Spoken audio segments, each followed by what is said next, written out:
আসলেই রয়ের এজেন্ট। অবিলম্বে আইন উপদেষ্টাকে পদত্যাগ করতে হবে, না হলে তাকে শহীদ পরিবার করে করে আসিফ নজরুলকে ক্ষমতার মস্তক থেকে বসাই দিচ্ছেন।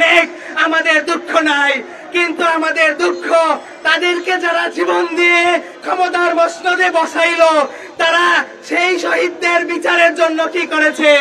আজকে 1 বছর হয়ে গেছে। দুঃখজনক, আপনারা খবর নিয়ে দেখেন, এই যে রয়ের এজেন্ডা বাস্তবায়ন করার জন্য তথাকথিত আমরা যে রয়ের এজেন্ট বলি আইন উপদেষ্টা, সে আসলেই রয়ের এজেন্ট। সে টাকা খেয়ে হাইকোর্টের সাথে লিয়াজু মেনটেন করে সমস্ত আসামিদেরকে জামিন করে দিচ্ছে। তাদেরকে জন্য ক্ষমতার মস্তকে বসানো হয় নাই। যেই কটা উপদেষ্টা আছে, অবিলম্বে অবিলম্বে অবিলম্বে আইন উপদেষ্টাকে পদত্যাগ করতে হবে, না হলে তাকে শহীদ পরিবার করে আসিফ নজরুলকে ক্ষমতার মস্তক থেকে বসাই দেবে। হিরন আরো মিনারেল ওয়াটার মাত্র 50 পয়সায় প্রতি লিটার।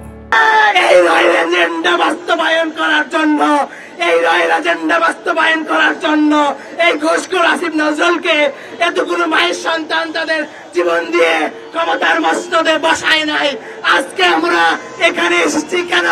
আজকে আমরা 1 বছর হয়ে গেছে, একটা মামলার কেন এই সরকার আনুষ্ঠানিক বিচার করতে পারলো না?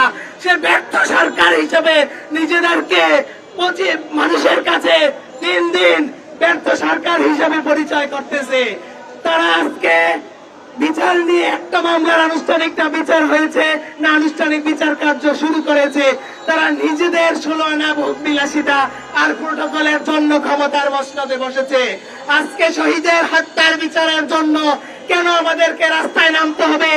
একটা মামলা যদি দৃশ্যমান থাকে, আমার ভাইয়ের মামলার আসামি দেখা যাচ্ছে, সেই আসামিকে আইন উপদেষ্টার মদদে 5 কোটি টাকার লেনদেনে সেই আসামিকে জামিন দিয়ে দিয়েছে। তাহলে বলেন, রাষ্ট্র কি বিচার করবে? এই রাষ্ট্রের জন্য কি এতগুলো মায়ের সন্তান তাদের জীবন দিয়ে এই দেশটাকে স্বাধীন করে গিয়েছে?